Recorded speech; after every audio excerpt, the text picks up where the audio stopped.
इस मूवी में हम देखेंगे कि जब टोनी स्टार्क नाम के आदमी को अफगानिस्तान में पकड़ लिया जाता है तो वह वहां से बचने के लिए एक हाईटेक वाला आर्मर्ड सूट बनाता है और जब वह वहां से भागने में सक्सेस हो जाता है तो टोनी डिसाइड करता है कि वह दुनिया को बचाने के लिए एविल फोर्सेस से लड़ने के लिए अपने आर्मर सूट का यूज करेगा। फिर यहीं से टोनी आयरन मैन बन जाता है। इस मूवी के स्टार्टिंग में हमें अफगानिस्तान में दिखाया जाता है। वहाँ पर एक मिलिट्री की कार के अंदर टोनी स्टार्क नाम के आदमी को दिखाया जाता है। वो उस गाड़ी में बैठे सिपाहियों से बातें कर रहा होता है। फिर एक सोल्जर टोनी के साथ फोटो ले रहा होता है, लेकिन तभी उनके आगे वाली गाड़ी पे हमला हो जाता है। फिर वो सोल्जर लड़ने के लिए गाड़ी से बाहर जाते हैं तो सभी मर जाते हैं। इसके बाद टोनी बाहर जाकर फोन से हेल्प मांगने की कोशिश कर रहा होता है, तभी उसके पास एक बम आकर फट जाता है। फिर टोनी देखता है तो उसके सीने पर काफी चोट लग गई होती है, लेकिन जब टोनी की आंखें खुलती है तो वो देखता है कि उसको बहुत सारे गन लिए लोगों ने घेर रखा है। इसके बाद हमें 36 घंटे पहले लास वेगस में दिखाया जाता है। वहाँ पर एक फंक्शन में टोनी स्टार्क के बारे में बताया जा रहा होता है कि वो legendary weapons developer Howard Stark के बेटे हैं। टोनी बचपन से ही काफी टैलेंटेड है। हॉवर्ड स्टार्क की मौत के बाद उनके पुराने दोस्त ओबादिया स्टैन ने उनकी कंपनी को संभाला,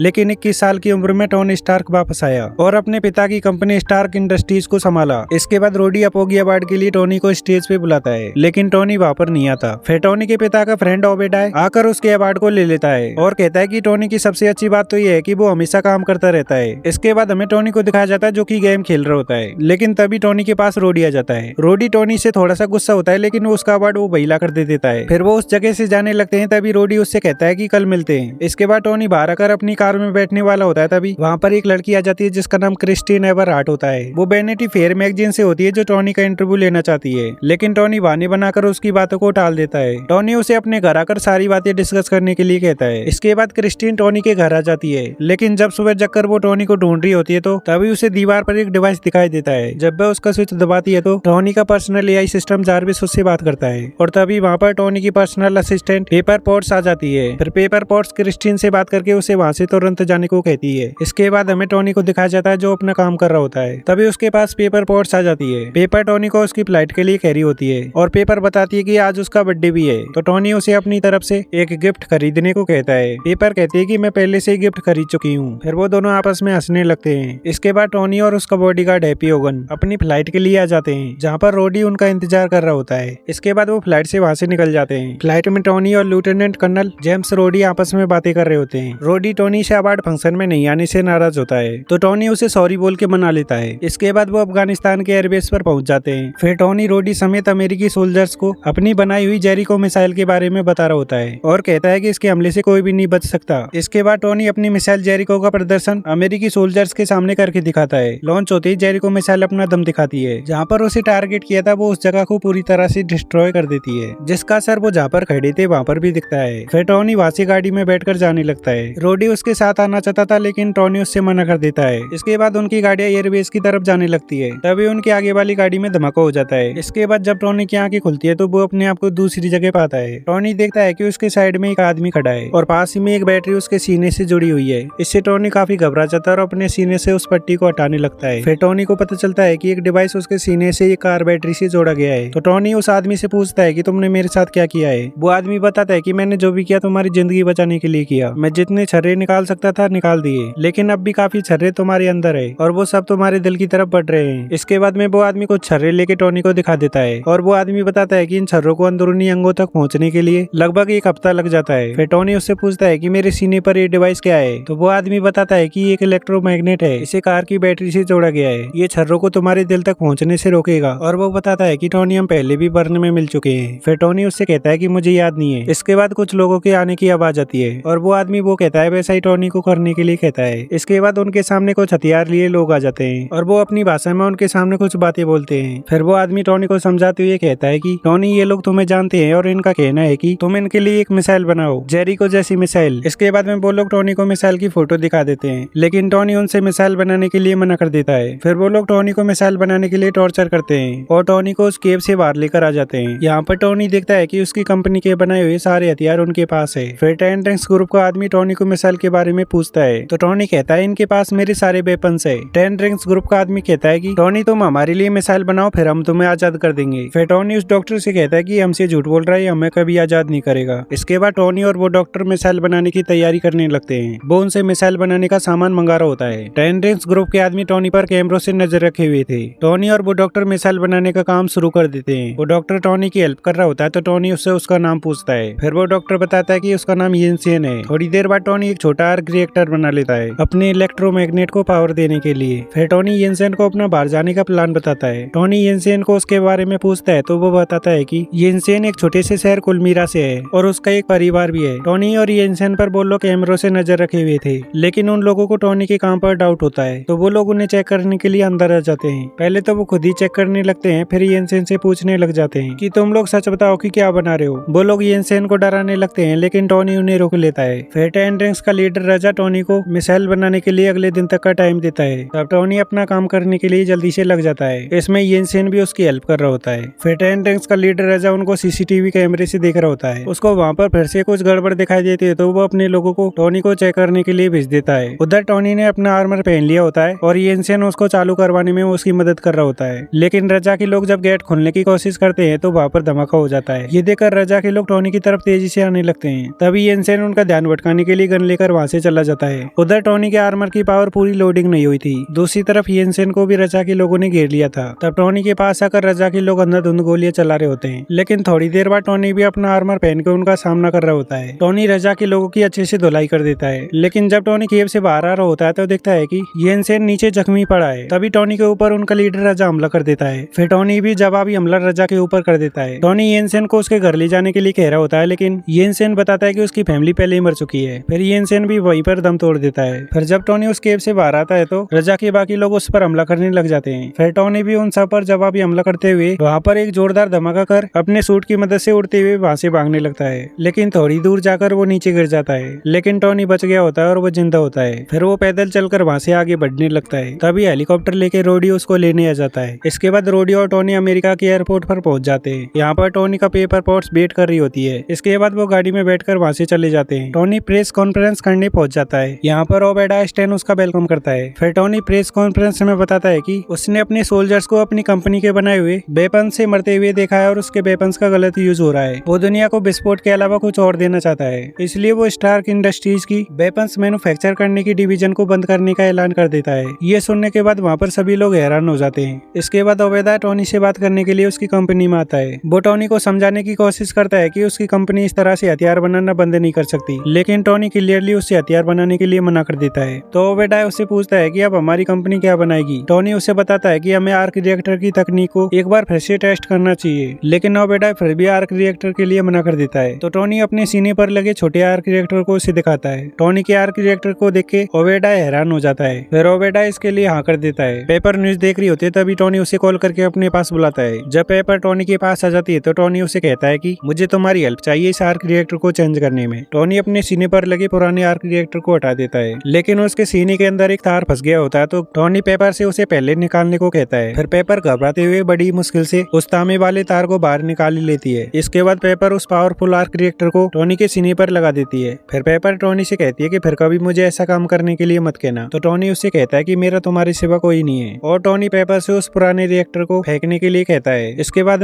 रोडी को दिखाया जाता है जो अपने सिपाहियों को कुछ समझा रहा होता है। तभी उनके पास टोनी आ जाता है। तब टोनी रोडी को बताता है कि वो एक बड़े प्रोजेक्ट पे काम कर रहा है और रोडी को उसका हिस्सा बनने के लिए कहता है, लेकिन रोडी उससे मना कर देता है और टोनी को अब आराम से बैठने के लिए कहता है। इसके बाद हमें टोनी के घर को दिखाया जाता है, जहाँ पर टोनी अपनी पर्सनल एआई सिस्टम जार्विस से कहता है कि वो अपना न्यू प्रोजेक्ट शुरू कर रहा है, जिसका नाम मार्क 2 रख दो, और सारी इन्फॉर्मेशन प्राइवेट फाइल में रखने को कहता है, क्योंकि टोनी एक न्यू आर्मर बनाने जा रहा था। इसके बाद में हमें 10 रैंक्स के लोगों को दिखाया जाता है, जो वहाँ पर क्रैश हुए टोनी के आर्मर के पार्ट्स को इकट्ठा कर रहे थे। उनमें उनका लीडर रजा भी होता है, जो टोनी के हमले से बच जाता है। फिर से हमें टोनी को दिखाया जाता है, जो अपने आर्मर के प्रोजेक्ट पे काम कर रहा होता है। थोड़ी देर बाद वो अपने आर्मर की कुछ पार्ट बना लेता है और उन्हें टेस्ट करने लगता है, लेकिन टोनी का ये टेस्ट फेल हो जाता है और वो दीवार से टकराकर नीचे गिर जाता है। लेकिन टोनी हार नहीं मानता और वो फिर से आर्मर के पार्ट्स को और बेहतर बनाने के लिए काम पर लग जाता है। टोनी अपना काम कर रहा होता है, तभी उसके पास पेपर पोर्ट्स आ जाती है और कहती है कि ओबेडाय ऊपर है, तुमने तो कहा था कि अब वेपन्स नहीं बनाओगे। लेकिन टोनी उससे ये कह देता है कि ये प्लेन का बैलेंस बनाने के लिए। फिर टोनी ओबेडाय के पास ऊपर आ जाता है। ओबेडाय टोनी को न्यूयॉर्क की मीटिंग के बारे में बताता है और कहता है कि बोर्ड ऑफ डायरेक्टर की मीटिंग में तुम्हें बाहर करने का फैसला किया है। टोनी वहाँ से जाने लगता है, लेकिन ओबेडाय उससे कहता है कि मैं हालात को काबू करने की कोशिश कर रहा हूँ, लेकिन तुम्हें भी बोर्ड की तसल्ली के लिए कुछ नया सोचना होगा, और टोनी के रिएक्टर का टेस्ट करवाने के लिए कहता है। लेकिन टोनी उससे मना कर देता है और कहता है कि ये सिर्फ मेरे पास रहेगा। इसके बाद टोनी फिर से नीचे आकर अपने काम पर लग जाता है। वो अपने आर्मर के पार्ट्स का टेस्ट करने लगता है। पहले वो 1% प्रेशर प्रेशर की क्षमता के साथ शुरू करता है। इससे टोनी थोड़ा सा हवा में ऊपर उठता है, लेकिन वो इस बार गिरता नहीं है और आसानी से नीचे जमीन पर उतर जाता है। इसके बाद टोनी 2.5 प्रेशर के साथ टेस्ट करता है और इस बार उसका टेस्ट और भी अच्छे तरीके से सफल होता है, क्योंकि वो काफी देर तक हवा में उड़ता है। इसलिए टोनी अब डिसाइड करता है कि वो अपने आर्मर को पहन के बाहर आसमान में उड़ के आएगा। फिर टोनी जार्विस से कह के ऐसा ही करता है। वो अपने आर्मर को पहन के शहर के ऊपर उड़ने लगता है। इससे टोनी को काफी मजा आ रहा होता है और वो जार्विस से कहता है कि इस सूट को और भी बेहतर तरीके से टेस्ट करने के लिए मुझे फाइटर जेट जितनी ऊंचाई पर ले चलो। लेकिन जब जार्विस टोनी को उतनी ऊंचाई पर लेकर जाता है तो उसके सूट पर आइस जमने लगती है, जिससे टोनी का सूट बंद हो जाता है और वो तेजी से नीचे गिरने लगता है। फिर टोनी जार्विस से कह के पंख खोलने की कहता है, लेकिन उसका कनेक्शन टूट गया होता है। तो टोनी खुद ही अपने सूट के पंख खोल लेता है, जिससे उसका सूट दोबारा से चालू हो जाता है। फिर टोनी कैसे भी करके अपने घर पे पहुंच जाता है। यहाँ पर टोनी देखता है कि पेपर ने उसके लिए कुछ भेजा है। जब टोनी उसे खोल के देखता है तो उसमें टोनी के आर्ट के लिए एक आर्किटेक्चर होता है। इसके बाद में हमें फिर से 10 रिंग्स के ग्रुप के लोगों को दिखाया जाता है, जो टोनी के सबसे पहले बनाए हुए आर्मर के पार्ट्स को जोड़ने की कोशिश कर रहे होते हैं। इसके बाद में हमें फिर से टोनी को दिखाया जाता है, जो जार्विस से कह रहा होता है कि उसके सूट को बेहतर बनाने के लिए जो भी करना पड़े वो सब करो। तभी टोनी टीवी पर डिज्नी कॉन्सर्ट हॉल के फंक्शन की न्यूज देख रहा होता है। ये फंक्शन टोनी स्टार का ही था, लेकिन उसे इनवाइट नहीं किया गया था। थोड़ी देर में जार्विस टोनी के सूट का काम पूरा कर देता है। फिर टोनी जार्विस से कहता है कि रफ्तार बढ़ाने के लिए लाल रोड का यूज करो, क्योंकि ये टोनी के कार का कलर भी होता है। फिर जार्विस टोनी के सूट का कलर भी वैसा ही कर देता है। इसके बाद टोनी उस पार्टी में चला जाता है। यहाँ पर उसकी मुलाकात ओबेदाय से भी होती है। जब टोनी पार्टी में अंदर जाता है तो उसे एजेंट कोल्सन नाम का आदमी भी मिलता है, जो बताता है कि वो एक शील्ड का एजेंट है और कहता है कि उन्हें कुछ इन्फॉर्मेशन चाहिए जिसमें टोनी उनकी हेल्प कर सकता है। फिर टोनी उसे मीटिंग के लिए हाँ कर देता है। तभी टोनी को वहाँ पर पेपर पोट्स दिखाई देती है, तो वो उसके पास चला जाता है और टोनी पेपर को अपने साथ डांस करने के लिए मना लेता है। फिर वो दोनों उस पार्टी में डांस करने लगते हैं। थोड़ी देर बाद वो बाहर घूमने के लिए आ जाते हैं। धीरे धीरे वो एक दूसरे के पास आने लगते हैं, तो पेपर टोनी से कहती है कि उसे एक ड्रिंक चाहिए। फिर टोनी पेपर को वहीं पे छोड़ के ड्रिंक लेने चला जाता है। लेकिन जब टोनी ड्रिंक ले रहा होता है तो तभी उसके पास जर्नलिस्ट क्रिस्टीना आकर कहती है कि तुम्हारी कंपनी हाल ही के हुए खून खराबे में शामिल है। लेकिन टोनी उसकी बात समझ नहीं पाता, तो क्रिस्टीन उसको उस जगह की फोटो दिखा देती है, जो कि येनसेन का गांव होता है, जिनमें टोनी की कंपनी के वेपन्स यूज किए गए थे। तब टोनी कहता है कि मैंने ये वेपन्स नहीं बेचे। फिर टोनी ओबेदाय से इस बारे में पूछता है, तो ओबेदाय उसकी बातों का ठीक से जवाब नहीं दे पाता, बल्कि ओबेदाय कहता है कि मैंने तुम्हें केस करके बाहर रखा। जैसा टोनी को क्रिस्टीन ने बताया था, ठीक वैसी न्यूज टीवी पर भी दिखाई जा रही थी। टोनी को येनसेन के गांव का इस तरह से हाल देकर बहुत गुस्सा आता है। इससे टोनी वहां जाने का फैसला करता है। फिर टोनी तुरंत ही अपना आर्मर यानी सूट पहनता है और येनसेन के गांव की तरफ निकल जाता है। इसके बाद में हमें येनसेन के गांव में दिखाया जाता है, जहाँ पर 10 रिंग्स के ग्रुप के लोगों ने वहाँ के लोगों को परेशान करके रखा था, यानी वो उनको बंदी बना रहे थे। वो वहाँ के लोगों को मार रहे और पीट रहे थे, यहाँ तक कि एक फैमिली में उसके बच्चों से उसके डैड को छीना जा रहा था और वे उस आदमी को मारने वाले होते। तभी आयरन मैन आ पहुंचता है और उस गाँव के लोगों को बचाने लग जाता है। जिन लोगों ने गाँव वालों को बंदी बना के रखा था, आयरन मैन उनको भी मार देता है। तब टोनी 10 रिंग्स के दूसरे लीडर को भी खींचकर गाँव वालों के सामने पटक देता है और गाँव वालों को उसे सौंपकर वहाँ से चला जाता है। लेकिन जाते टाइम ही टोनी के ऊपर हमला हो जाता है। फिर टोनी वहाँ पर खड़े टैंक को भी बर्बाद कर देता है और उनके बाकी हथियारों को भी टोनी बर्बाद कर देता है। आयरन मैन का ये हमला अमेरिका की एयरफोर्स को नजर आ जाता है और वो इसकी छानबीन करने लग जाते हैं कि ये किसने किया। तभी उनको आयरन मैन नजर आ जाता है। एयरफोर्स के रूम में रोडी भी आ जाता है। तब वो एयरफोर्स के 2 फाइटर जेट्स को आयरन मैन को रोकने के लिए भेज देते हैं, क्योंकि ये चीज उनकी पहचान से बाहर होती है। इसलिए रोडी टोनी को हेल्प के लिए पूछता है, पर टोनी बहाना बनाकर उसकी बातें टाल देता है। फिर वो फाइटर जेट से आयरन मैन के ऊपर हमला करवा देते हैं, पर टोनी अपने सूट की मदद से उस हमले से बच जाता है और उन फाइटर जेट की नजरों से भी दूर हो जाता है, जिससे उन्हें लगता है कि वो हमले में मर गया। लेकिन तभी टोनी रोडी को फोन करके बताता है कि वो चीज मैं हूँ, तुम अपना हमला रोक दो।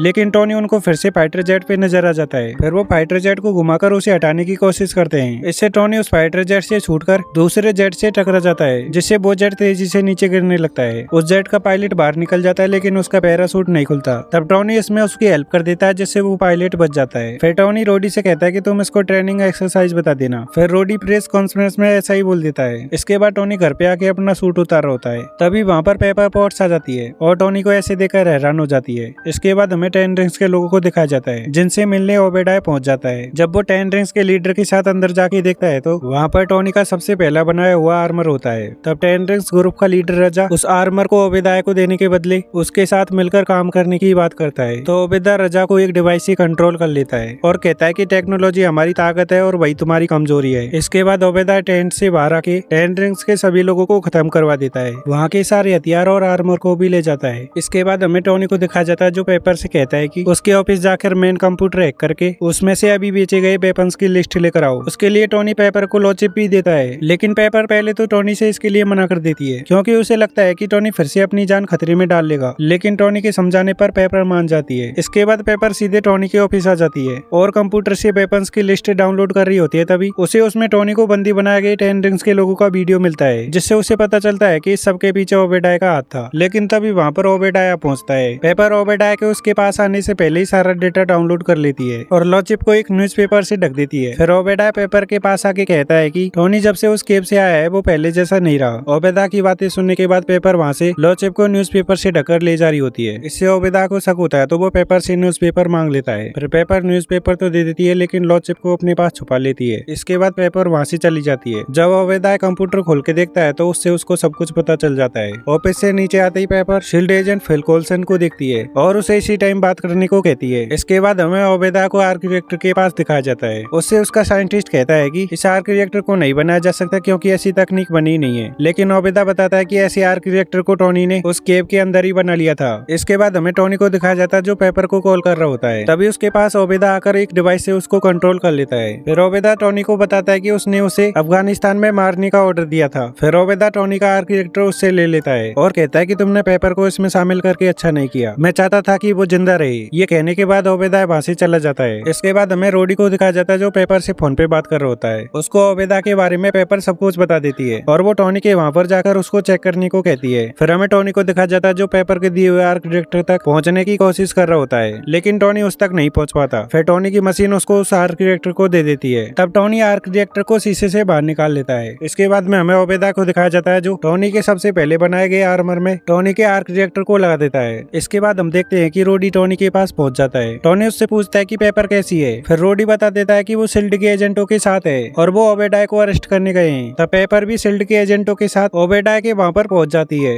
इससे ओबेडाय को उनके आने का पता चल जाता है। दूसरी तरफ टोनी भी अपना आर्मर पहन लेता है और वो रोडी से कहता है कि मेरे लिए आसमान साफ रखना। टोनी के आर्मर को देखकर रोडी भी हैरान हो जाता है। फिर टोनी वहाँ से निकल जाता है। तभी रोडी को टोनी का बिना पेंट किया हुआ सूट दिखाई देता है तो वो कहता है कि इसको मैं अगली बार देखूंगा। इसके बाद हम देखते हैं कि पेपर और शील्ड के एजेंट ओबेदाय को ढूंढ रहे होते हैं, लेकिन वो कहीं नहीं मिलता। उन्हें बस वहाँ पर वो आर्मर मिलता है। जब वो अलग अलग होकर ढूंढ रहे होते हैं तभी पेपर को ओबेदा मिल जाता है जो उस सूट के अंदर होता है। शील्ड के एजेंट उसे रोकने की कोशिश करते हैं, लेकिन वो उनके ऊपर हमला करने लग जाता है। फिर ओबेदा पेपर के पीछे पड़ जाता है। पेपर उससे बचते हुए बाहर आ जाती है। तभी टोनी उससे कह रहा होता है कि जल्दी से बाहर निकलो, लेकिन फिर से ओबेदा पेपर के पास आ जाता है। वो उस पर हमला करने वाला होता है। तभी वहाँ पर टोनी आ जाता है और वो ओबेदा से लड़ते हुए हाईवे पे चले जाते हैं। फिर ओबेदा एक गाड़ी को उठा लेता है जिसमें लोग बैठे हुए होते हैं। वो गाड़ी को टोनी के ऊपर फेंकता है, उससे पहले ही टोनी उसके ऊपर हमला कर देता है। फिर टोनी उस गाड़ी में बैठे हुए लोगों को भी बचा लेता है, लेकिन वो लोग इतने डर जाते हैं कि टोनी के ऊपर ही गाड़ी छटाकर चले जाते हैं। ओबेदा फिर से टोनी से फाइट करते हुए कह रहा होता है कि पिछले 30 सालों से मैं तुम्हारा साथ दे रहा हूँ। मैंने इस कंपनी को जमीन से आसमान तक पहुँचाया है। मैं अपने रास्ते में अब किसी को भी नहीं आने दूंगा। इसके बाद वो दोनों उड़ते हुए ऊपर जाने लगते हैं। टोनी के सूट में बहुत कम एनर्जी बची थी, फिर भी वो जार्विस से कहता है कि उसे और ऊंचाई पर ले जाए। तब भी ओबेदा टोनी का पीछा कर रहा था। ओबेदा टोनी को पकड़ लेता है, लेकिन उसके सूट पर आइस जम जाती है, जिससे ओबेदा का सूट बंद हो जाता है और वो तेजी से नीचे गिरने लगता है। वहीं टोनी के सूट में एनर्जी कम होने की वजह से वो भी तेजी से नीचे जाने लगता है। फिर टोनी भी नीचे आ जाता है। तभी ओबेदा भी उसके पास आ जाता है और फिर से लड़ने लगता है, लेकिन टोनी के सूट में अब एनर्जी बहुत कम थी,